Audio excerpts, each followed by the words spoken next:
السلام علیکم دوستو جیسا کہ اپنی پچھلی ایپیسوڈ میں ہم یہ بتا چکے ہیں کہ یہودی مصر میں کیسے آباد ہوئے تھے، اور اس کے بعد حضرت موسیٰ علیہ السلام ان کو فرعون کے مظالم سے بچا کر کیسے وادی سینا میں لے آئے تھے۔ پھر کچھ عرصہ حضرت موسیٰ علیہ السلام کے ساتھ بنی اسرائیل وادی سینا میں ہی رہے۔ اس وادی کا زیادہ تر حصہ ریگستانی اور پہاڑی ہے، لیکن اللہ نے پھر ان پر احسان فرمایا۔ اس علاقے میں ان کے لیے ہر طرح کی ضروریات کا پورا انتظام فرمایا، اور حضرت موسیٰ علیہ السلام ان کی تعلیم و تربیت کرتے رہے۔ پھر اللہ نے حضرت موسیٰ علیہ السلام کے ذریعے ان کو حکم دیا کہ وہ اب فلسطین کی طرف بڑھیں، کیونکہ وہاں پر اب لوگوں نے طرح طرح کے گناہوں اور ظلم و ستم کا بازار گرم کر رکھا تھا۔ چنانچہ اللہ نے بنی اسرائیل کو حکم دیا کہ وہ اب فلسطین کی طرف کوچ کریں اور شریر لوگوں سے جہاد کر کے وہاں پر اللہ کے قانون اور شریعت کو نافذ کریں۔ لیکن افسوس، 2 آدمیوں کے سوا پوری قوم نے لڑنے سے جواب دے دیا اور پیٹھ دکھا کر بیٹھ گئی۔ ہونا تو یہ چاہیے تھا کہ اللہ کے بار احسانات کو سامنے رکھتے ہوئے اور فرعون کی غلامی اور ظلم سے آزاد ہو کر ان کو فوراً اللہ کے حکم پر لبیک کہنا چاہیے تھا، لیکن ان لوگوں نے اللہ کے تمام احسانات بھلا دیے اور بزدلی دکھا کر بیٹھ گئے۔ قرآن میں اللہ نے اس واقعے کو یوں بیان فرمایا ہے۔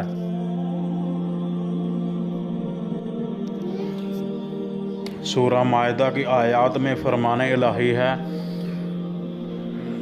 حضرت موسیٰ علیہ السلام نے فرمایا، اے میری قوم، اس پاک سرزمین میں داخل ہو جاؤ جو اللہ نے تمہارے لیے مقدر کر رکھی ہے، اور پیچھے نہ ہٹو ورنہ نقصان اٹھا کر لوٹو گے۔ وہ کہنے لگے، اے موسیٰ، وہاں تو بڑے زوراور لوگ رہتے ہیں، جب تک وہ وہاں سے نکل نہ جائیں ہم تو وہاں کبھی نہ جائیں گے۔ ہاں، اگر وہ وہاں سے نکل جائیں تو ہم داخل ہونے کو تیار ہیں۔ اور جو لوگ اللہ سے ڈرتے تھے ان میں سے 2 آدمیوں نے، جن کو اللہ نے اپنی نعمت سے نوازا تھا، فرمایا، ان کے مقابلے کے لیے دروازے میں داخل ہو جاؤ، پھر جب تم اس میں داخل ہوگے تو پھر تم ہی غالب رہو گے، اور اگر تم ایمان والے ہو تو اللہ ہی پر بھروسہ رکھو۔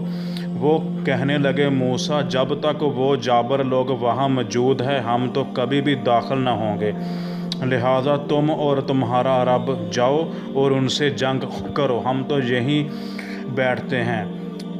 حضرت موسیٰ علیہ السلام نے فرمایا، اے میرے رب، بلا شبہ میرا اختیار تو صرف اپنے آپ پر اور اپنے بھائی پر ہے، لہٰذا ہمارے اور نافرمان لوگوں کے درمیان تفریق کر دے۔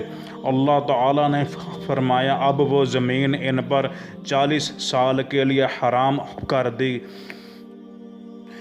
جاتی ہے، اتنی مدت یہ لوگ زمین میں مارے پھریں گے، لہٰذا ایسے نافرمان لوگوں کی حالت پر غم نہ فرمائیے۔ تو لہٰذا دوستو، فلسطین کی فتح نصرت کا جو وعدہ ان سے تھا، ان کی اس بدتمیزی، بزدلی، گستاخی، احسان فراموشی اور اللہ اس کے رسول کی نافرمانی کی وجہ سے 40 سال تک مؤخر کر دیا گیا۔ 40 سال اس علاقے میں یہ لوگ مارے پھرتے رہے۔ غلامانہ ذہنیت رکھنے والی بزدل نسل یہی مر کھپ گئی۔ نئی نسل جوان ہوئی اور وہ جنگلات کی سختی برداشت کرنے کی وجہ سے جہاد کے قابل ہو گئی تھی۔ اسی دوران حضرت موسیٰ علیہ السلام کا انتقال ہو چکا تھا۔ پھر اللہ کے ایک اور نبی کی قیادت میں ان لوگوں نے جہاد شروع کیا اور اللہ کی مدد سے فلسطین فتح ہو گیا۔ اس فتح کے بعد بھی ان لوگوں کی نافرمانیاں جاری رہی اور ایک مرکزی حکومت بنانے کی بجائے ہر قبیلے کی اپنی اپنی حکومت اور منمانی چلتی تھی۔ اللہ کی شریعت کے مطابق ایک متحدہ اور مرکزی حکومت کی بجائے ہر کوئی اپنی مرضی کرتا تھا۔ اس نااتفاقی کی وجہ سے یہ کمزور ہونے لگے اور دوسری اقوام ان پر آئے روز حملے کرنے لگی تھی۔ پھر ان لوگوں کو احساس ہوا کہ ایک مرکزی حکومت ہونی چاہیے، چنانچہ پھر ان لوگوں نے اس وقت کے نبی سے مطالبہ کیا کہ ہماری ایک مرکزی حکومت بنائی جائے، تو نبی نے اللہ کے حکم کے مطابق حضرت طالوت کی قیادت میں ان کی حکومت بنا دی۔ حضرت طالوت کو اللہ نے علمی اور جسمانی طاقت کی وجہ سے منتخب کیا تھا۔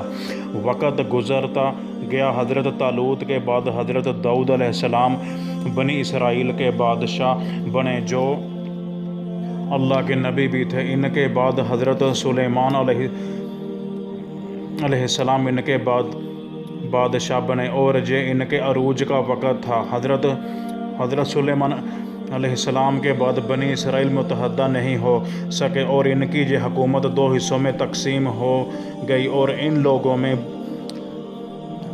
بری عادتیں تیزی سے پھیلنے لگی۔ اللہ کے نبی اور نیک لوگ ان کو سمجھاتے رہے، لیکن یہ اور غلط راستوں پر چلنے لگے۔